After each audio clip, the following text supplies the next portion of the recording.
नमस्कार जी, मैं मंजू। आज मैं आपको बताऊंगी कि कौन कौन से सीड्स जो बिनर्स को मिलने वाले हैं।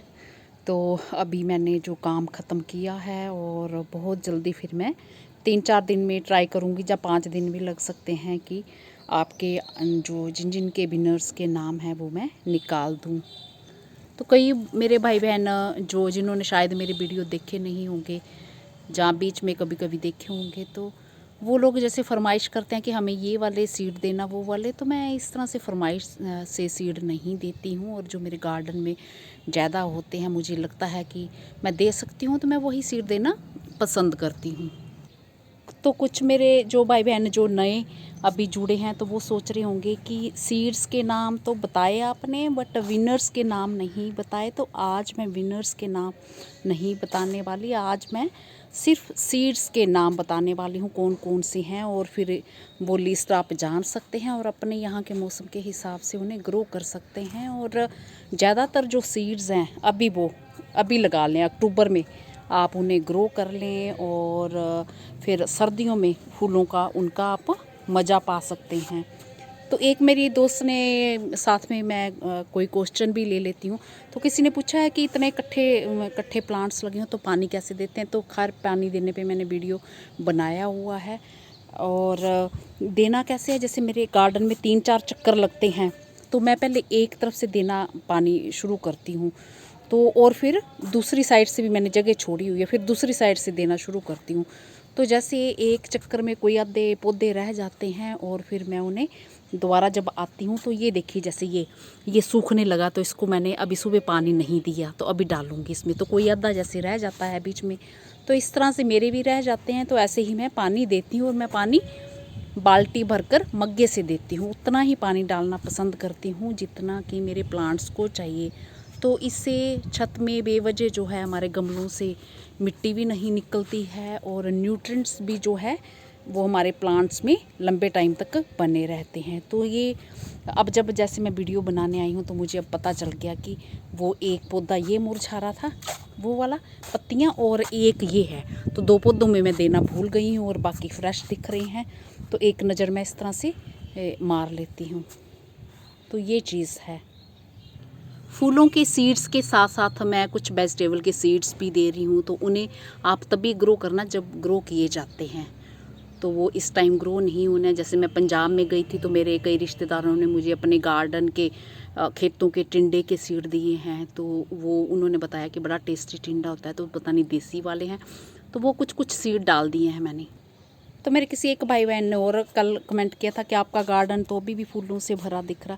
तो वो इसलिए दिख रहा है कि मैं हर रोज़ अपनी सुविधा अनुसार 2 या 3 गमले निकालती हूँ, और उनकी मिट्टी जो निकाल के जड़ें तोड़ मरोड़ के छोटा छोटा करके फिर दोबारा से वो गमले भरती हूँ और पौधों को नीचे उसमें डाल देती हूँ। तो ये सब करती हूँ, तो इसलिए मुझे तो पता रहता है मैंने कहाँ से उठाया है, बट ज़्यादा सारे प्लांट्स होने के कारण फिर पता नहीं चलता है। तो धीरे धीरे मैं अपनी सुविधा अनुसार ये काम करती रहती हूँ। तो इसलिए गार्डन फूलों से भरा हुआ है। तो इससे मेरा जो है सर्दियों वाला काम भी चलता रहेगा, उनके सीड्स भी लगते रहेंगे, और साथ में ये फूल भी बने रहेंगे गार्डन में लंबे टाइम तक। तो ये वाइट और पिंक कॉस्मोस आपके सामने मैंने डाले थे, 3 तारीख को ये डाले थे, और 4 की कल रात को देखा मैंने जर्मिनेशन स्टार्ट हो चुकी थी, क्योंकि मैं कल रात पानी देने आई थी। तो चलिए लिस्ट मैं स्टार्ट करती हूँ कि कौन कौन से मैं जो फूलों के 28 तरह के जो सीड दे रही हूँ उनमें से क्या क्या है। तो नंबर 1 पे मैं दे रही हूँ पॉपी के, नंबर 2 पे कैलिफोर्निया पॉपी। ये 2 तरह के मिक्स हैं, पता नहीं आपको कौन से गए होंगे, कौन से इसमें प्लांट्स निकलेंगे। और 3 नंबर पे है आर्किटोटिस ब्लू आइड स्वीट सुल्तान।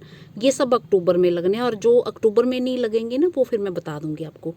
कॉर्नफ्लावर हेलिक्राइसम, जिसे कि पेपर फ्लावर भी कहा जाता है, तो वो आप सर्च कर सकते हैं। और एक पेपर फ्लावर और होता है, वो पिंक कलर के फ्लावर देखे होंगे मेरे गार्डन में, उसके भी मैंने 7 नंबर पे दिए हैं। तो उसका मुझे नाम अभी याद नहीं आ रहा है। तो अगला जो मेरा नंबर है वो है कैलेंडुला। कैलेंडुला के मैंने गार्डन के दिए हैं। और 9 नंबर पे मेथी, तो ये भी हमारे कोई पंजाब में जानने वाले हैं रिश्तेदार, उन्होंने दी थी, तो उन्होंने बताया था कसूरी मेथी। तो ये मैंने फलियों के साथ ही डाल दिए हैं। तो एक गमले में जब सीज़न आता है इसका लगाने का, आपके यहाँ मौसम होगा तो आप मेथी को लगा सकते हैं। और अगला है रेड मस्टर्ड, अपने गार्डन में के लिए दिए हैं, तो इसे डेकोरेशन के लिए भी लगा सकते हैं, डेकोरेशन के तौर पे। लाल जो सरसों, और इसे जो है आप खाने के काम, सैलेड में भी ये इस्तेमाल होती है।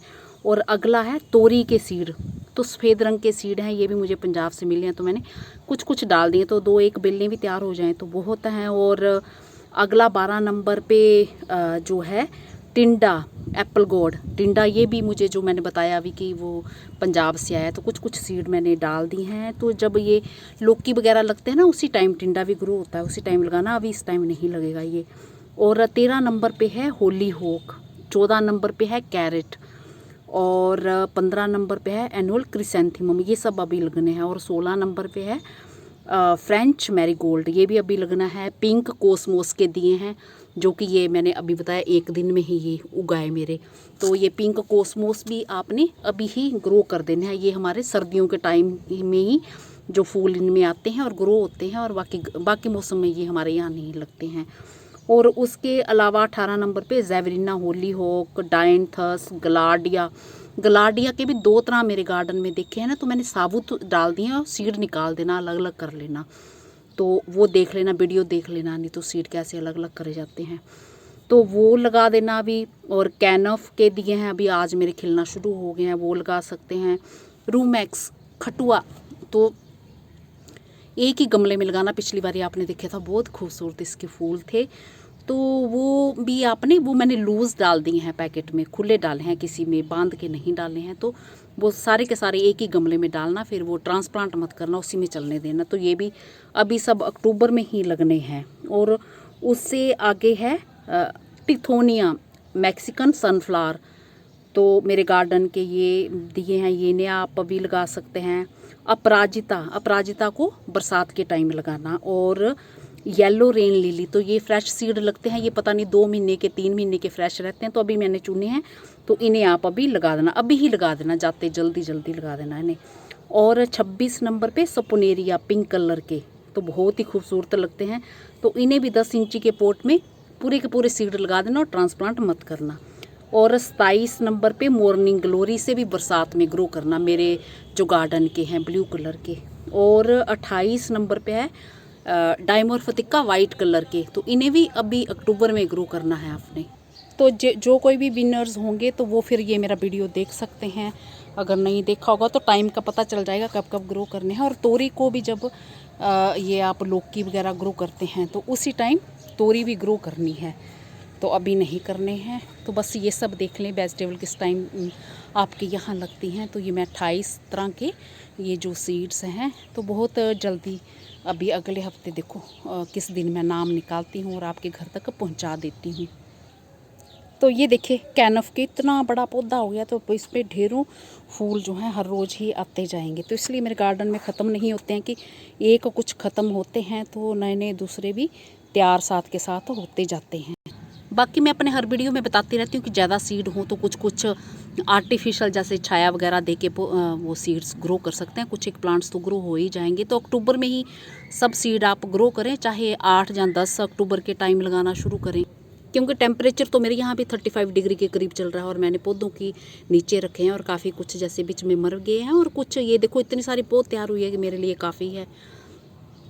तो किसी भाई बहन ने लिखा है कि हमारे यहाँ 35 डिग्री टेम्परेचर चल रहा है, तो क्या हम नवंबर में लगाएं? तो नवंबर में अगर हम लगाते हैं, हाँ मजबूरी में अगर कुछ रह जाते हैं तो पहले हफ्ते ग्रो कर सकते हैं, बट हमारे यहाँ फिर गर्मियाँ भी बहुत जल्दी आती हैं, तो इसलिए फिर हमारे जो पौधे हैं वो फूल दे नहीं पाएंगे। भले ही आप 8 या 10 अक्टूबर को लगाना शुरू कर दें, बट कोशिश करें कि अक्टूबर के एंड तक आपका ख़त्म हो जाए। मजबूरी में जो रह जाए फिर वो नवंबर के पहले हफ्ते तक आप ग्रो कर सकते हैं। तो पता नहीं ये चीज़ मैं बार बार वीडियो में शेयर भी कर रही हूँ, शायद कोई मेरे भाई बहन वीडियो नहीं देख रहे होंगे, तो इसलिए वो जानना चाह रहे होंगे, तो इसलिए ये चीज़ मैंने सबके लिए क्लियर कर दी है।